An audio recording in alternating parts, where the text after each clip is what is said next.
Good morning, everybody.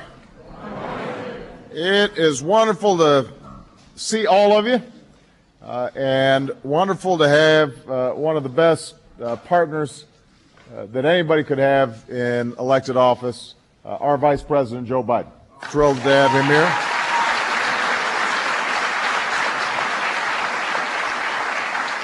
I want to thank Staff Sergeant Miller for the gracious introduction. I want to thank President Merton for his hospitality.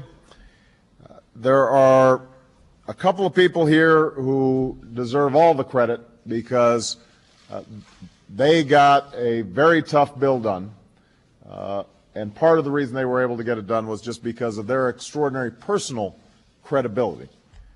These are one is new to the Senate, and one had been there a while. And yet, together, they formed an incredibly formidable team. They're both class acts. Please give a big round of applause to Virginia's own John Warner and Jim Wade.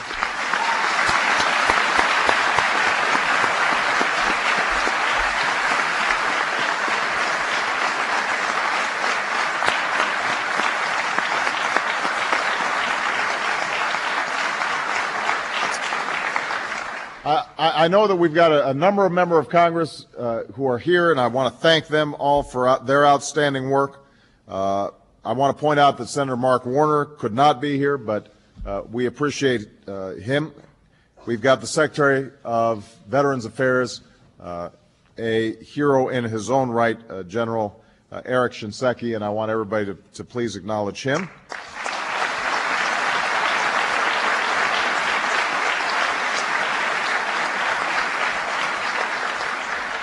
And of the original bill sponsors who could not be here today, we've got Senator Chuck Hagel, Senator Frank Lautenberg, Representative Harry Mitchell, Representative Bobby Scott, Representative Ginny Brown-Waite, and Representative Peter King. All of them worked hard along with the delegation that is present, and so we are very grateful to all of them. I want to join all of today's speakers in thanking those of you who worked so hard to make this occasion possible. But above all, I want to pay tribute to the veterans who are now advancing their dreams by pursuing an education.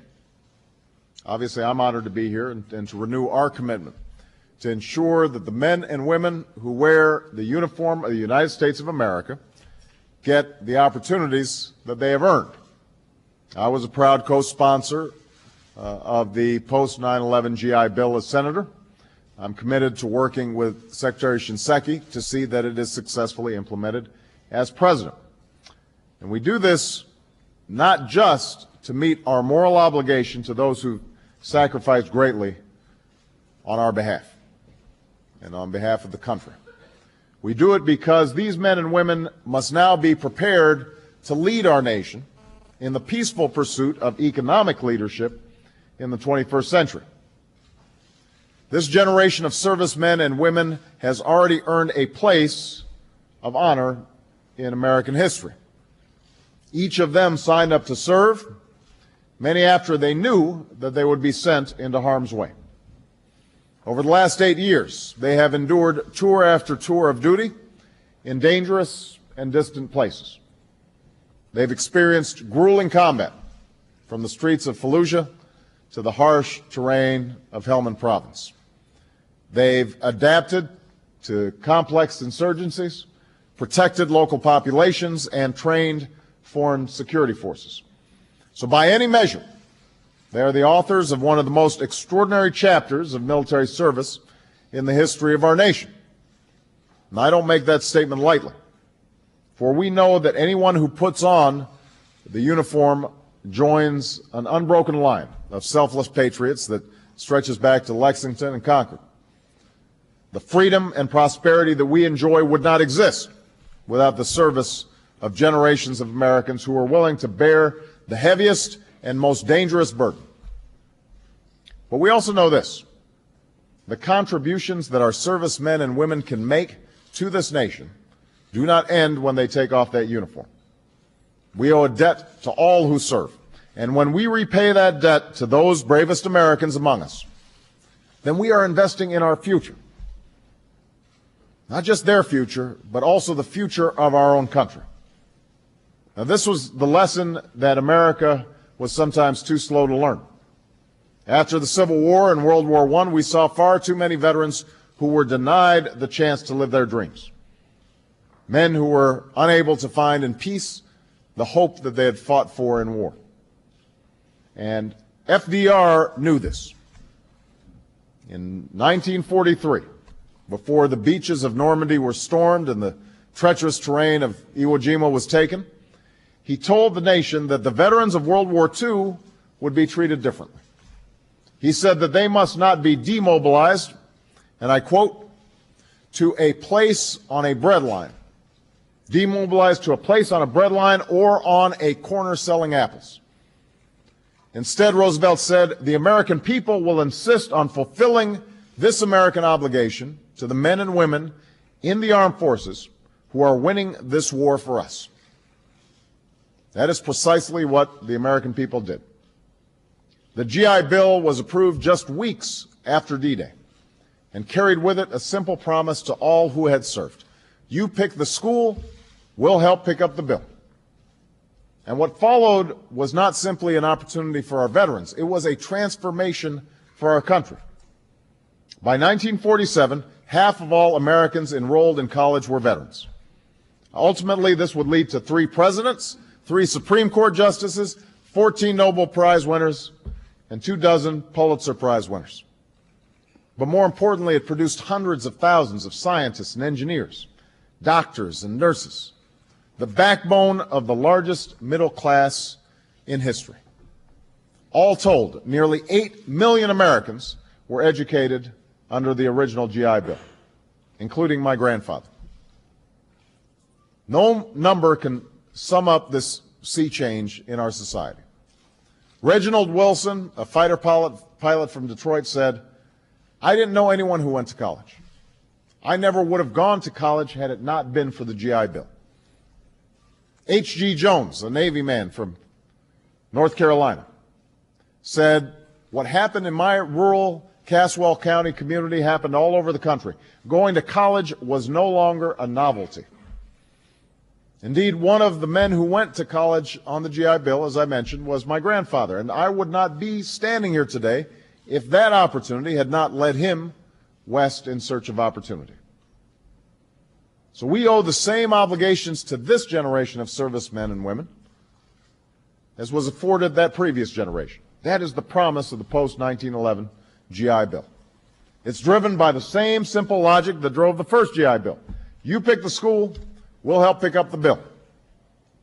And looking out at the audience today, I'm proud to see so many veterans who will be able to pursue their education with this new support from the American people.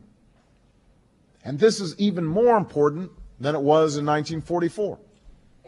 The first GI Bill helped build a post-war economy that has been transformed by revolutions in communication and technology. And that's why the post-9/11 GI Bill must give today's veterans the skills and training they need to fill the jobs of tomorrow. Education is the currency that can purchase success in the 21st century, and this is the opportunity that our troops have earned. I'm also proud that all who have borne the burden of service these last several years will have access to this opportunity. We are including reservists and National Guard members because they have carried out unprecedented deployments in Afghanistan and Iraq.